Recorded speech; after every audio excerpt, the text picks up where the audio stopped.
وطن یعنی همه آب و همه خاک. وطن یعنی همه عشق و همه پاک. به گاه شیرخواری گاهواره، به روز و درد پیری عین چاره.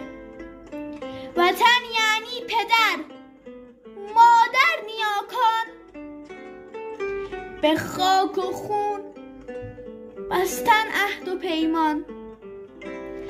وطن یعنی هویت، اصل، ریشه، سرآغاز و سرانجام همیشه. وطن یعنی محبت، مهربانی، نثار هر که دانی و ندانی. وطن یعنی نگاه هموطن دوست، هر آن جایی که دانی هموطن اوست. وطن یعنی زلال چشمه پاک.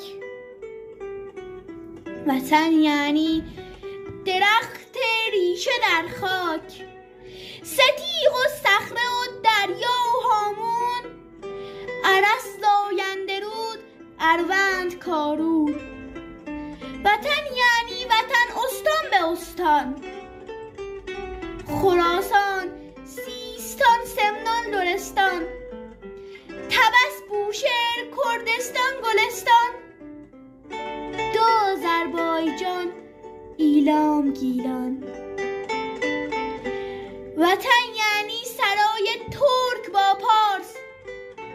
وطن یعنی خلیجت تا ابد فارس. وطن یعنی هدف، یعنی شهامت. وطن یعنی شرف، یعنی شهادت.